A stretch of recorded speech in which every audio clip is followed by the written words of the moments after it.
si peu de choses pour embellir la vie.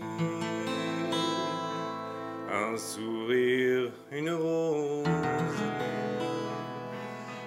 simplement un ami.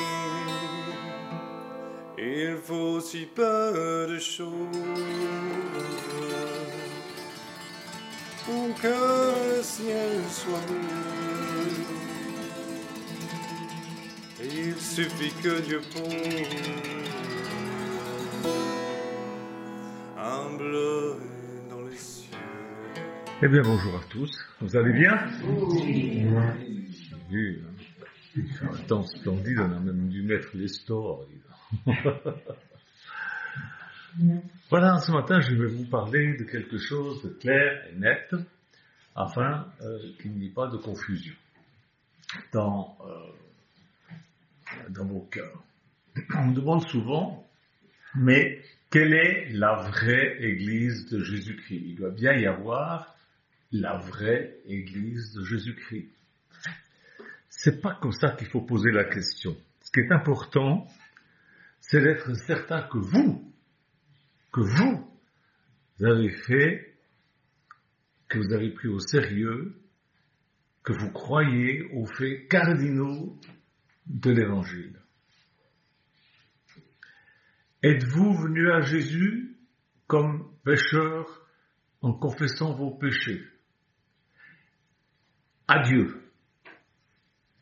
Est-ce que vous vous êtes repenti? Est-ce que vous avez cru que Jésus vous a pardonné? Avez-vous fait appel à Dieu au nom de Jésus-Christ comme sauveur?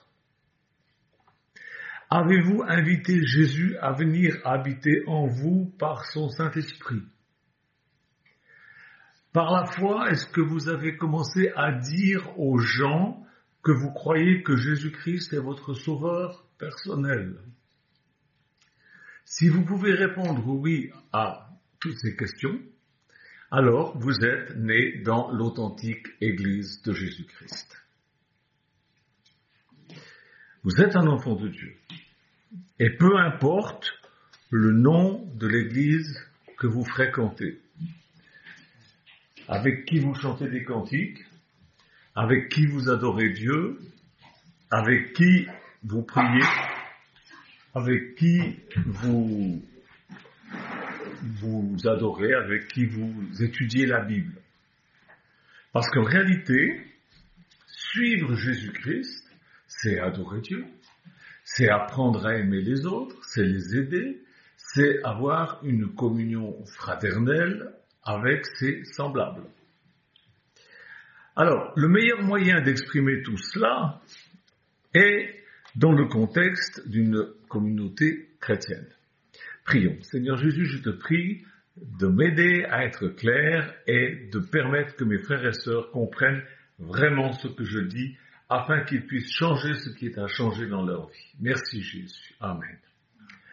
La Bible dit dans Hébreux chapitre 10, verset 25, « N'abandonnons pas notre assemblée, le fait de vivre ensemble, comme c'est la coutume de quelques-uns. » Il y avait déjà des gens à l'époque qui abandonnaient la communauté parce que, ils aimaient bien Dieu, mais ils aimaient un peu moins les frères et sœurs parce que il y avait des frères et sœurs qui étaient un peu difficiles, ils n'avaient pas le même avis, ils n'avaient pas la même éducation, ils n'avaient pas... Et alors ça faisait des chicanes, et puis il y en a marre, il n'y a pas d'amour, hein, voilà, bon.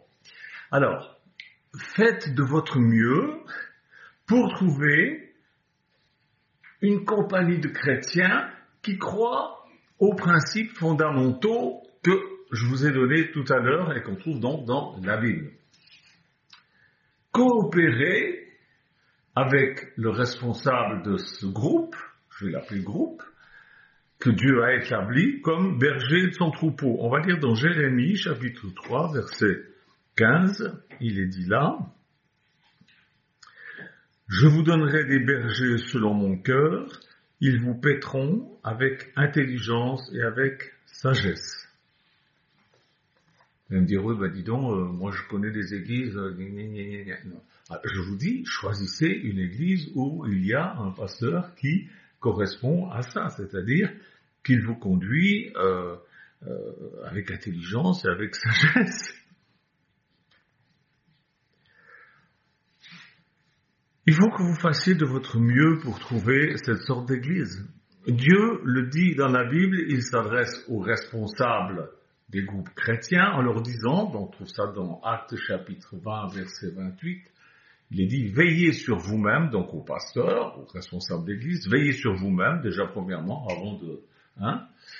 et sur le troupeau que le Saint-Esprit a remis à votre garde. Prenez soin de l'église de Dieu qu'il s'est acquise par la mort de son propre fils. C'est pas une blague, c'est pas une rigolade, c'est pas un amusement. Si quelqu'un a été établi dans une église, eh bien, il faut qu'il ait toujours conscience que c'est, au départ, il y a eu un drame, c'est la mort de Jésus-Christ sur la croix. Et on s'amuse pas avec l'église. Ensuite, donner au pasteur le respect qui lui est dû. Alors ça, on trouve dans 1 Pierre, chapitre 5, verset 2, il est dit au pasteur, paissez le troupeau qui est sous votre garde, non par contrainte, mais volontairement, selon Dieu, non pour un gain sordide, mais avec dévouement, non comme dominant sur ceux qui vous sont échus en partage, mais en étant les modèles du troupeau.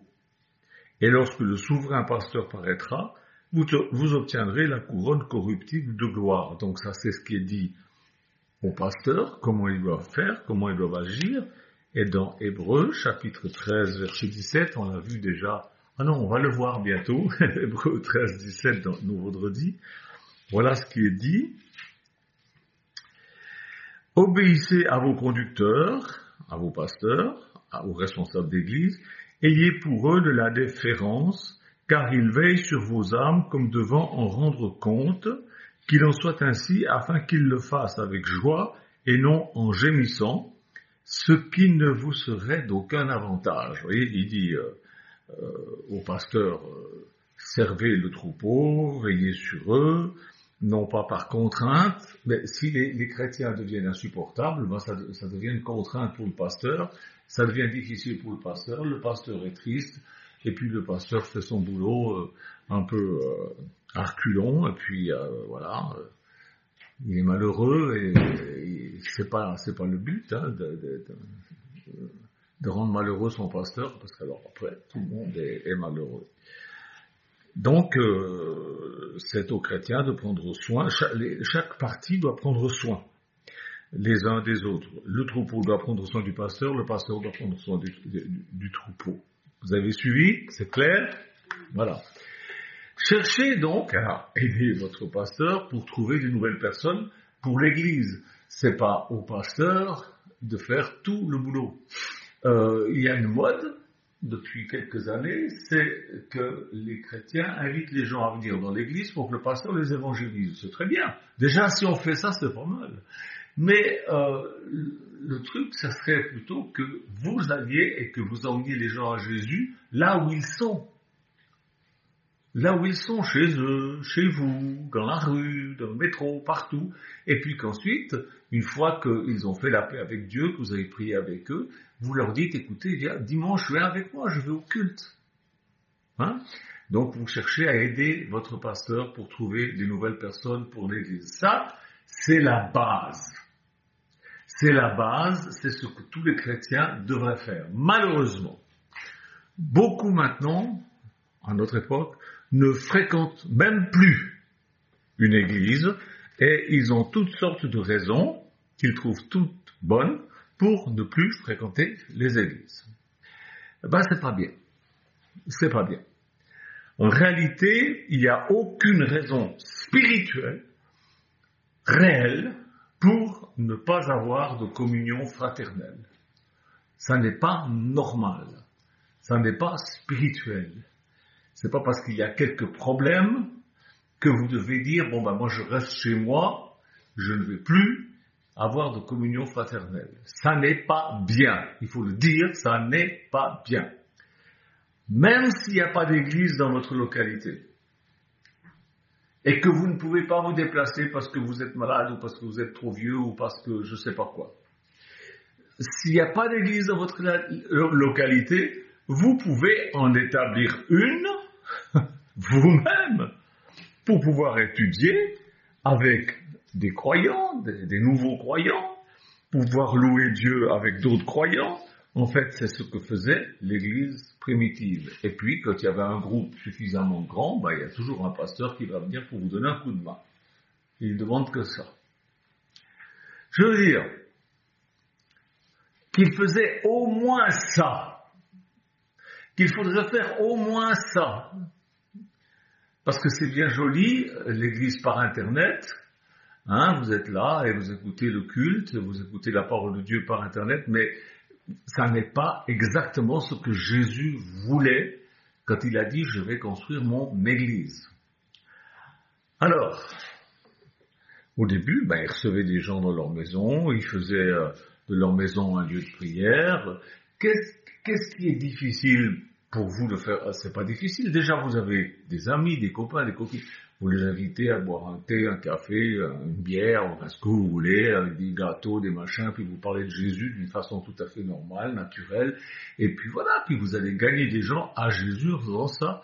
Et puis vous prenez une Bible, puis vous la lisez, puis vous dites, est-ce que vous avez su, est-ce que vous saviez que c'était écrit ça et tout ça, hein? Et puis vous encouragez les gens à venir adorer Dieu avec vous, étudier, prier avec vous, et puis, et c'est ce que vous devriez faire s'il n'y a pas d'église dans votre localité. Ne me dites pas que vous ne savez pas parler, ne me dites pas que c'est pas possible parce que vous ne savez pas vous exprimer. C'est pas vrai, même Moïse a essayé ce truc-là. Je sais pas parler. Jésus a fait une révélation profonde au sujet de l'établissement de son Église. Il a dit qu'il l'a fondée sur la révélation, sur la foi que Jésus-Christ est le Fils de Dieu. Ça, c'est la base. C'est ce que je vous disais au départ. Autrement dit, si vous croyez ça, si Dieu a révélé dans votre cœur que Jésus-Christ est vraiment conçu du Saint-Esprit, né d'une vierge, et qu'ainsi il est de son divin, et qu'il est le Fils de Dieu, qu'il est réellement Dieu venu dans la chair, et si vous parlez de cela aux gens, alors vous faites partie de la véritable Église de Jésus-Christ. Parce que cette révélation, c'est le fondement même de l'Église. Là, tous les chrétiens sont d'accord. Mais je dis bien, c'est le fondement, c'est la base. C'est la base. Après, il faut construire. Une fois que cette base existe, il faut construire sur cette base avec l'aide du Saint-Esprit ou alors charnellement. Vous êtes libre, vous avez le libre arbitre, vous pouvez construire comme vous voulez. C'est quand même bizarre, hein? Jésus nous fait confiance. Là, nous avons le choix de construire comme nous voulons avec notre libre arbitre. Je voudrais vous lire 1 Corinthiens 3, 10. Écoutez ça. Selon la grâce de Dieu qui m'a été donnée, j'ai posé le fondement comme un sage architecte. C'est l'apôtre Paul qui dit, voilà, j'ai posé le fondement. Les choses que je vous ai dites au sujet de la révélation de Jésus, voilà, j'ai posé le fondement comme un sage architecte et un autre a bâti dessus, un autre serviteur de Dieu ou une autre personne. Mais que chacun prenne garde à la manière dont il bâtit dessus. Alors voilà, on peut dire, voilà, c'est Jésus qui bâtit son Église, mais là quand même, nous avons une responsabilité dans la construction, dans l'édification de l'Église. Et ensuite il continue, il dit, car personne ne peut poser un autre fondement que celui qui a été posé, à savoir Jésus-Christ. C'est Jésus-Christ le fondement. Une fois qu'on a ce fondement, cette révélation dont je viens de vous parler, on a le vrai fondement. Et on ne peut pas poser un autre fondement. On ne peut pas dire, voilà, l'Église de Jésus-Christ, c'est de croire dans l'infaillibilité d'un tel ou de... Non. Le fondement, c'est Jésus-Christ. Or, si quelqu'un bâtit sur ce fondement, avec de l'or, de l'argent, des pierres précieuses, du bois, du foin, du chaume, l'œuvre de chacun sera manifestée, car le jour la fera connaître, parce que elle se révélera dans le feu, et le feu éprouvera ce qu'est l'œuvre de chacun. Si l'œuvre bâtie par quelqu'un sur le fondement subsiste, il recevra une récompense. Si l'œuvre de quelqu'un est consumée, il perdra sa récompense. Pour lui, il sera sauvé, mais comme au travers du feu. Pourquoi il sera sauvé? Parce qu'il est chrétien, il a le fondement, mais il a construit mal, avec des matériaux qui ne sont pas corrects. On va voir un peu ça maintenant ce matin. Vous pouvez avoir une église basique, c'est-à-dire sans doctrine. C'est une église en chaume. Vous vous réunissez.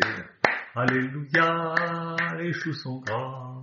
Maintenant, on va le chanter en espagnol. Maintenant, on va le chanter en... voilà, et puis on se réjouit. Alléluia. Ça, c'est du chaume. On construit avec du chaume. Et puis, il y a un fondement, c'est vrai, mais il manque quelque chose de solide, comme par exemple le baptême. Il y a des gens qui disent « Ah non, le baptême, non. Je suis baptisé quand j'étais petit, ça suffit.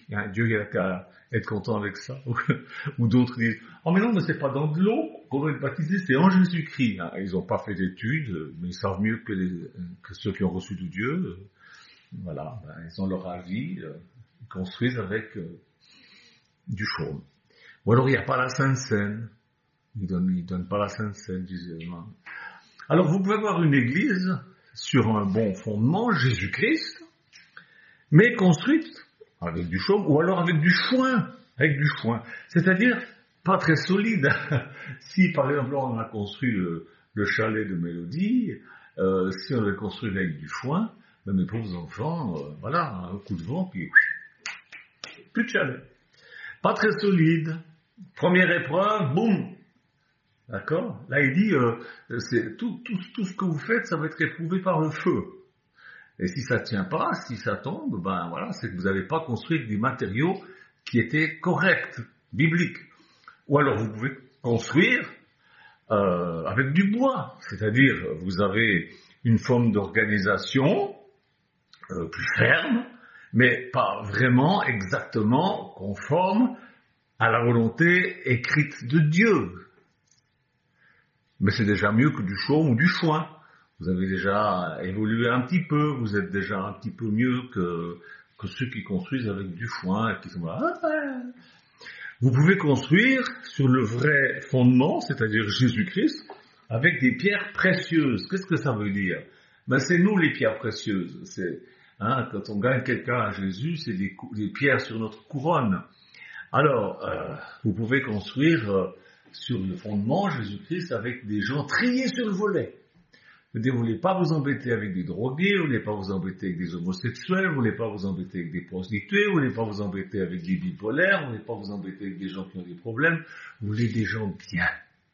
Alors vous triez les pierres précieuses, les gens super bien, qui vous feront aucun problème, qui seront polis, qui seront serviables. C'est déjà pas mal. C'est un choix.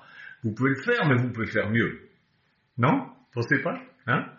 Vous pouvez construire avec le matériau de l'argent, il dit. Vous pouvez construire avec l'argent. Ça ne veut pas dire qu'on va construire l'église avec du pognon, quoi qu'on a besoin de pognon quand même. Mais c'est pas ça, c'est au spirituel, là, quand il dit construire avec de l'argent. C'est-à-dire avec une certaine organisation en vue d'humanitaire, par exemple. Puisque Jésus dit, j'étais en prison, vous n'êtes pas venu me voir, j'étais malade, vous n'êtes pas venu me voir, j'avais faim, vous ne m'avez pas donné à manger. Donc l'église, elle est chargée de faire ça. Donc pour pouvoir faire ça, il y a besoin d'argent. Donc vous pouvez construire avec l'argent, c'est-à-dire avec une valeur un petit peu plus élevée que celle du foin, bien que le foin, il faut le payer aussi, mais faire de l'humanitaire, faire des choses qui sont utiles pour les autres, c'est déjà mieux, c'est déjà plus grand, c'est une valeur plus grande que celle du chaume, du foin ou du bois ou des pierres précieuses qui se regardent de nombril en disant ce qu'on est bien, on est les meilleurs. Et puis qui font rien. Ou alors vous pouvez construire une église parfaite. Est-ce que ça existe, ça? Avec ce qui a le plus de valeur, c'est-à-dire l'or. On vient de le lire, là. On peut construire avec l'or. Une église en or, non, c'est pas ça que ça veut dire. C'est au spirituel, là. L'or représente le symbole de l'or, c'est la parole de Dieu. Celui qui construit sur le bon fondement, à savoir Jésus-Christ, s'il construit avec de l'or, il construit selon les Écritures. Dans Apocalypse 3,18, il nous est dit « Je te conseille d'acheter de moi de l'or éprouvé par le feu. » L'or éprouvé par le feu, c'est la parole de Dieu. Je te conseille d'acheter gratuitement de l'or éprouvé par le feu. Dans Proverbe 30, verset 5, il est dit que toute parole de Dieu est éprouvée. Donc si vous voulez une église parfaite, il faut qu'elle soit construite selon la parole de Dieu et non pas seulement avec du chaume, du foin, avec tout ce que je vous ai dit, des bonnes intentions, ou alors, voilà, comme je vous ai dit, avec de l'or, c'est construit selon la parole de Dieu. Donc, une fois que la fondation est posée, il vous faut construire de la meilleure façon possible. Jésus dit à un homme qui voulait le suivre un jour, il lui dit, si tu veux être parfait, et puis ça se trouve dans Matthieu chapitre 19, verset 21, si tu veux être parfait, puis lui dis ce qu'il faut faire. Je ne vais pas vous le dire, vous avez qu'à aller le chercher dans la Bible, vous êtes grand, vous avez une Bible. Matthieu 19, 21, si tu veux être parfait, est-ce que vous voulez être parfait? Oui, faites ce que Jésus dit. Vous comprenez? Vous voulez une église parfaite?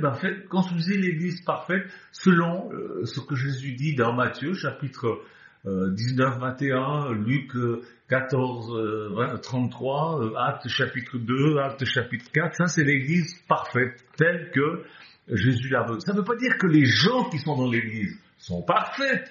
Ça veut dire que c'est construit d'une façon parfaite pour que les membres de l'Église soient dans la meilleure position, bibliquement parlant, selon la volonté de Dieu. Vous comprenez bien? Voilà. L'essentiel, c'est que vous soyez nés de nouveau. Que vous croyez en Jésus, qui est Dieu venu en chair, pour vous sauver d'une façon parfaite, sur la seule base de votre foi et non pas sur les œuvres. Bien sûr qu'on fait des œuvres, mais on ne fait pas des œuvres pour être sauvé, on fait des œuvres parce qu'on est sauvé. C'est très différent. Je parlais avec un ami hier, il me disait oui, mais maintenant l'Église catholique a beaucoup changé à ce niveau-là, peut-être dans les dogmes, peut-être dans les hautes sphères, mais dans le petit peuple, quand vous allez parler avec les vrais gens, vous apercevez que toujours ils disent « Oh mais moi je peux pas savoir si je suis sauvé parce que ça c'est seulement à la fin quand je passerai sur la balance au jugement si j'ai fait suffisamment de bien je serai sauvé ». Ça c'est comme ça à 98% dans la tête des chrétiens catholiques et même certains protestants. On n'est pas sauvé par les œuvres, on est sauvé par la foi parce qu'on a la foi en Jésus-Christ qui nous a sauvés parfaitement et qui a tout accompli pour notre salut. Il suffit d'y accorder foi. Et une fois qu'on a foi en cela, après on construit dessus. Donc, il s'est livré à la croix. On va lire dans 1 Corinthiens 3, 11, où il est dit « Personne ne peut poser un autre fondement que celui qui a été posé, à savoir Jésus-Christ. Jésus-Christ, mort et ressuscité. Pas d'autre fondement. Il aime son Église, il s'est livré lui-même pour elle. » On va lire ça dans Éphésiens 5, 25, 27. 5, 25. Où il dit « Marie, aimez vos femmes comme Christ a aimé l'Église et s'est livré lui-même pour elle. » Il s'est livré pour son Église. Afin de la sanctifier par la parole, l'or, après l'avoir purifiée par le baptême d'eau. Madame Bonnet? Baptême d'eau, purifié par le baptême d'eau, afin de faire paraître devant lui cette église glorieuse, sans tache, ni ride, ni rien de semblable, mais sainte et irrépréhensible. Voilà ce que la Bible nous dit. Il s'est livré, c'est-à-dire il s'est donné lui-même à la croix en sacrifice. Il a dit, je suis venu pour cette heure, pour sauver les siens, son Église, les membres de son Église. Il a fait ça par amour. Il l'a fait par amour. Et en se sacrifiant à notre place, il a dit, tout est accompli.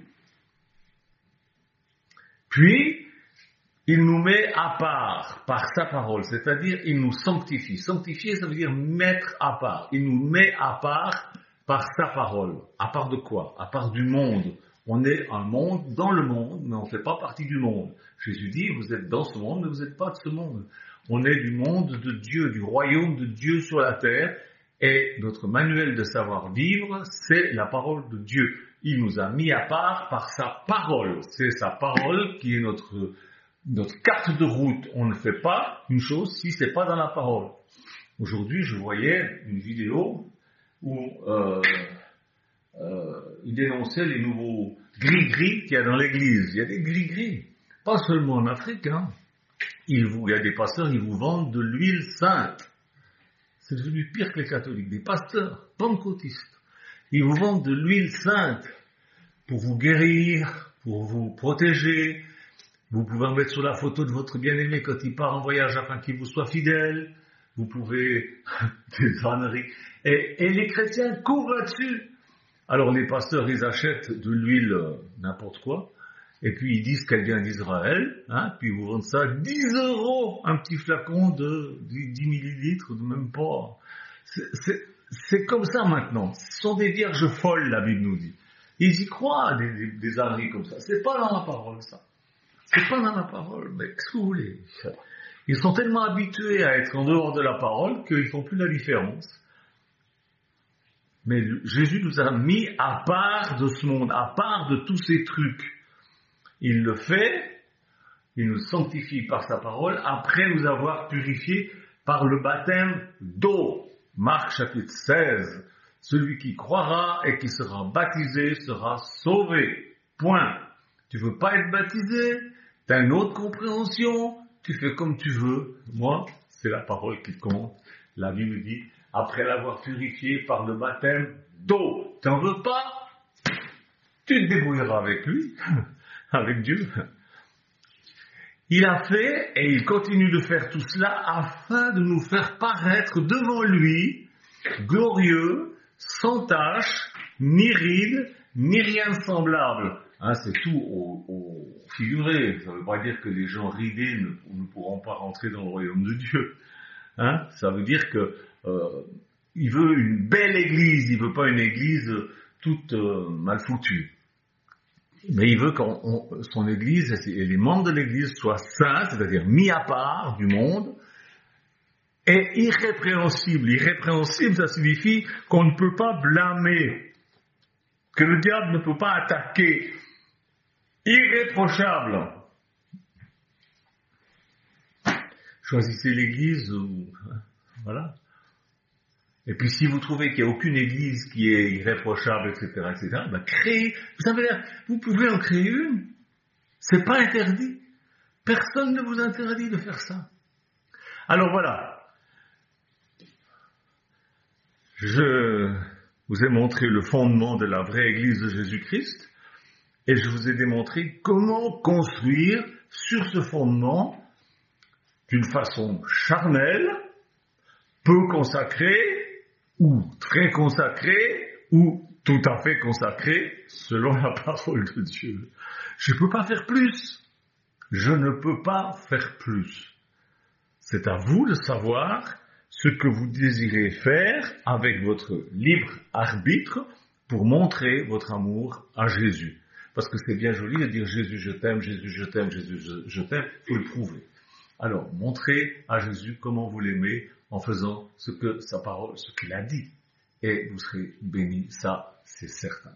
Merci Jésus de bénir mes frères et sœurs et qu'ils prennent conscience de là où ils sont et qu'ils puissent se lever pour aller là où ils devraient être au nom de Jésus-Christ. Amen. Que Dieu vous garde. Amen. Au revoir. Il faut si peu de choses